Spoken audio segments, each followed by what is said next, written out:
Magandang buhay po sa lahat muli mga ka-agri. Welcome back sa ating channel. Sa video ito ay akin po ipakikita lang sa maikling sandali na itong mulberry. Ito po yan yung nagiging puno.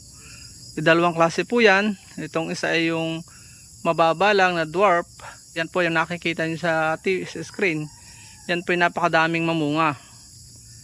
At yan po ay napakabilis mamunga. 6 months lang yung aking tinanim ay nabunga na. Ito naman pong nakikita nyo ay akin po ipapakain ngayon sa tupa. Papakita ko sa inyo na napaka-paborito niya ng tupa. Pati po walang kukambing, kinakain. Kita nyo, sarap ng mga talbos. Oh.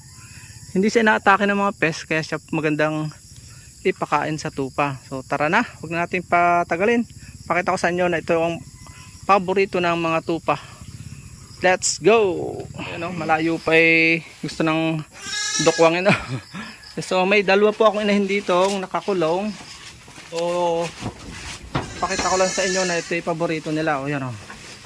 Yan, isanda lang natin dyan para kitang kita nyo. Yan o, kita nyo. Paborito nila po yan, mga inahin tupa. At hindi lang inahin, talagang paborito po yan ng lahat ng tupa ko. Masustansya po yan kasi prutas. Ayan o, kita nyo. O, titigisa sila ng anak. Si Tagpi o, yan o, ganda tingnan o. May anak na, dalawa. Ngayon lang po nangyari sa akin yan na magkakasunod. Ilang araw lang na pagitan ay nandyan ang anak. O, kita nyo, akyat pa yun. Isa-isa lang kasi pagka napansin ko, pagka nilalagay mo lahat, sinasayang lang nila. Ayan o, ayan kung kainin o. Ayaw nang parang wala nang bukas ano. Nakakulong bukas sila at nilalagyan ko lang ng ipa o. Tanggalin muna natin ng ipa. O, kain kayo, kain. Kain.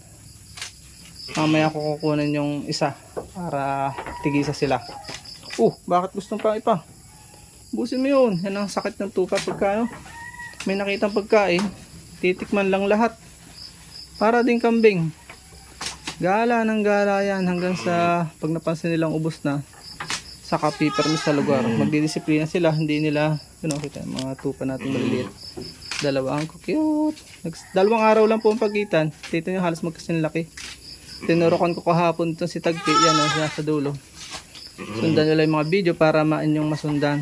May namatay tayong isa. Ang kapalit ay dalawa na. May buntis pa pong isang tagumanak. Sana babae din. Ayan o. Yun lang mga ka-agri. Update ko lang po kayo. At pinakita ko sa inyo yung panibagong kaalaman. Naway may natututunan po tayo sa ating video. Kung kayo po ay mahilig sa ibang mga bagay, ilalagay po natin doon sa isang channel natin, Wow Pinoy TV. Pakisuportahan din po at naway ma-monetize na ito. So talagang gustong gusto niya o.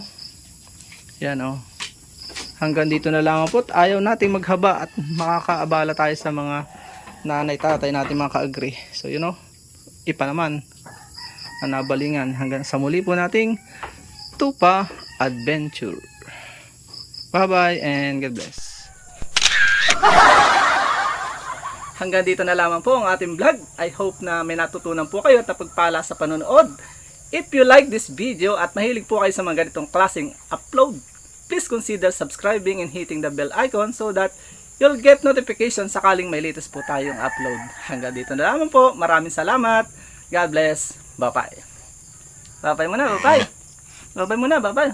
Bye-bye sa ating mga subscriber viewers. Bye-bye muna. Bye-bye. Bye-bye muna po.